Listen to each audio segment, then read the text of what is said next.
So, OEC, Overseas Employment Certificate. So, ito po yung exit pass or exit clearance na it is a document that a Filipino must have po bago siya yung migrant workers na mag-exit sa departing from the Philippines going abroad.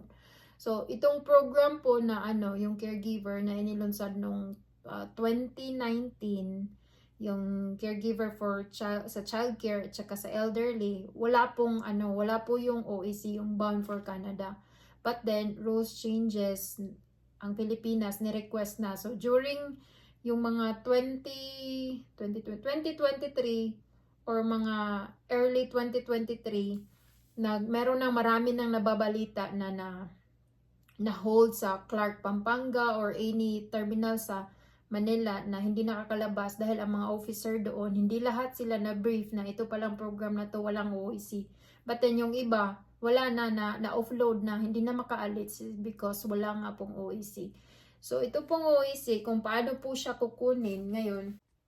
So paano i-process ang OEC? Magpunta ka lang sa DMW, Department of Migrant Workers, sa OWA office near you po. And then yun, mag-online ka muna, mag-e-registration ka online, and then you are going to bring a copy, o bitbitin mo na to, passport, biometric validity. Ito yung letter from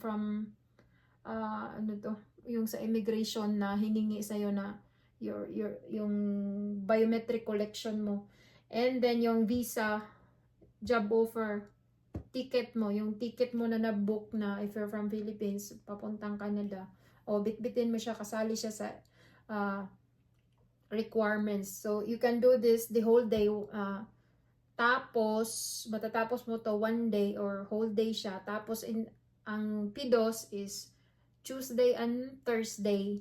Dapat agahan mo doon para during lunchtime, at that time, makasali ka sa yung PIDOS na seminar, pre-departure orientation seminar, that is yung PIDOS. After po ng PIDOS, CPDEP naman, ito yung comprehensive pre-departure education program na inilunsad ng OWA. Nilalabas yan ng OWA para sa mga papaalis ng bansa to. So yun po. Tapos pagkatapos mostly po ang CPDEP is whole day siya or online mo gagawin siya, depende sa schedule na binibigay ng taga DMW. And then once na meron ka ng CPDEP na after the whole days online seminar, right, mabibigyan ka na ng CPDEP certificate. So once the CPDEP meron ka na niyang certificate, bibigyan ka na ng special exit clearance. Yung special exit clearance, yun yung ibibigay mo sa Bureau of Immigration pagpapasok ka na yung mag-check-in ka na ba?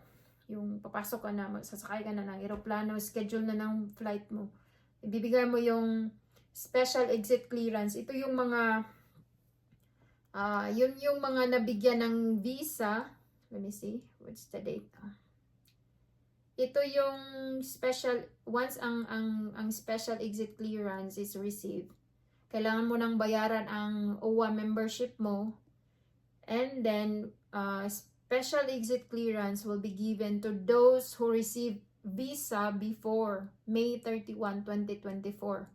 Kasi at this period, early March sa 2024, nagbago kasi ang government ng Philippines nag-request na ng kailangan na ang lalabas ng bansa, kailangan na ng PIDOS. Ang iba nakaalis na walang PIDOS, walang OEC, but the rest nung early March ayaw na talagang pumayag ng government ng Pilipinas na lalabas ang mga OFW na walang OEC. So kaya binigyan ng yung mga may visa na, binibigyan sila ng special exit clearance, pero kailangan mag-PIDOS ka muna, bibigyan ka ng CPDEP, yung seminar na whole day, and then certificate. After that, bibigyan ka na ng special exit clearance na your visa was released May 20, itong date na binigay dito. May 31, before May 31, 2024. So, bibigyan ka ng special exit clearance and then you're just going to bring that document when you're going to kanang schedule na ng flight mo, ibibigay mo lang siya sa Bureau of Immigration or sa mga immigration officer kung matapat sa'yo na paalis ka na ng bansa. So, yun po.